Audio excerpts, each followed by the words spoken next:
आज Doubtnut app download करें। Doubtnut पर अपने सभी गणित, रसायन विज्ञान, भौतिक विज्ञान और जीव विज्ञान के डाउट्स का करो सफाया।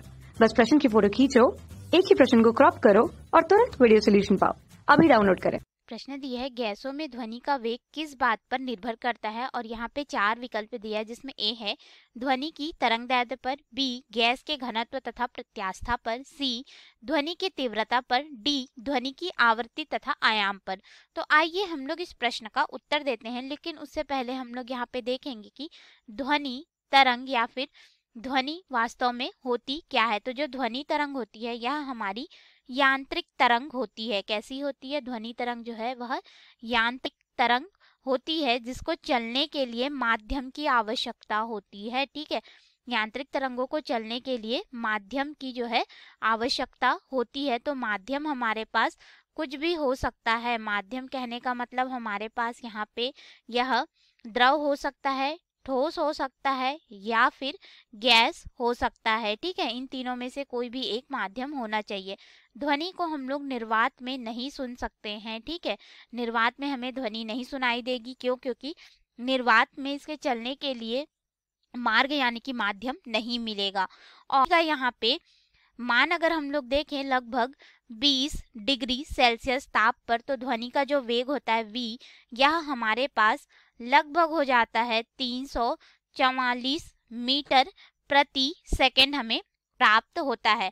अब देखिए, अगर हम लोग यहाँ से ध्वनि तरंग का मान देखें कि 0 डिग्री सेल्सियस पे कितना होगा, 20 डिग्री सेल्सियस पे देख लिए। ठीक है, तो ध्वनि तरंग का मान 0 डिग्री सेल्सियस पे हमें इसका जो वेग मिलता है वह लगभग बराबर होता है 332 मीटर प्रति सेकंड के। यानी कि ताप के बढ़ने के साथ ध्वनि का जो यहाँ पे वेग होता है वो भी परिवर्तित होता है। आप यहाँ पे देख सकते हैं, हमने 20 डिग्री सेल्सियस और 0 डिग्री सेल्सियस पे इसके मान को देखा। और याद रखिएगा, निर्वात में ध्वनि संचरित नहीं होती, इसीलिए हमें निर्वात में जो ध्वनि तरंग है वह सुनाई नहीं देती। अलग अलग माध्यम में ध्वनि का जो वेग होता है वह अलग अलग होता है। हमें यहाँ पे प्रश्न में पूछा गया है गैसीय माध्यम में, तो गैसीय माध्यम के लिए ध्वनि तरंग का वेग v बराबर हमारे पास हो जाता है वर्गमूल गामा गुणित आर गुणित यहाँ पे t बटे हो जाता है कैपिटल M। जहाँ पे गामा को अगर हम लोग देखें तो यह हमारे पास जो है एक गैस नियतांक है, यानी कि रुद्धोष्म गुणांक होता है, जो कि ताप में अचानक परिवर्तन के कारण यह परिवर्तित होता है। ठीक है, या फिर उसमें दबाव के कारण परिवर्तित होता है। अचानक से होने वाले परिवर्तन के लिए रुद्धोष्म गुणांक के नाम से जानते हैं।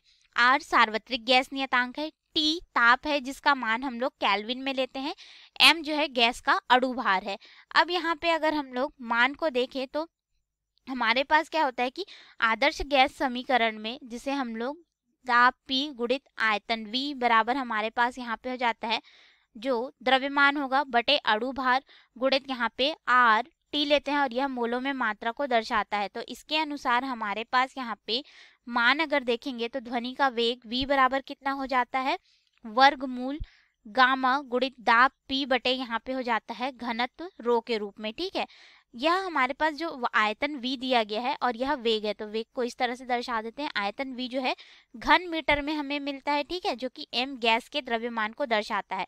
तो हमारे पास यहाँ पे m गैस के अगर द्रव्यमान में हम लोग देखेंगे तो वेग हो जाता है वर्गमूल गामा p बटे रो, जहाँ पे p दाब है और यह हमने देखा कि नियतांक है रुद्धोष्म गुणांक। ठीक है, और रो जो है घनत्व है। तो इसके अनुसार हमारे पास जो v होता है हमारे पास यह निर्भर करेगा गैस के घनत्व और उसके प्रत्यास्था पे, क्योंकि इसका जो है माध्यम में वेग जो है अलग अलग होता है। ठीक है, तो गैस की यहाँ पे प्रत्यास्था जो होगी उस पर यह निर्भर करेगा। तो इसके अनुसार अगर हम लोग अपने विकल्प में आएंगे तो विकल्प हमारा यहाँ पे बी बिल्कुल सही होगा, गैस के घनत्व तथा प्रत्यास्था पर यह निर्भर करेगा। तो ये रहा हमारे प्रश्न का उत्तर। धन्यवाद। कक्षा 6 से 12वीं से लेकर नीट, IIT, JEE वो एडवांस के लेवल तक 1 करोड़ से ज्यादा छात्रों का भरोसा।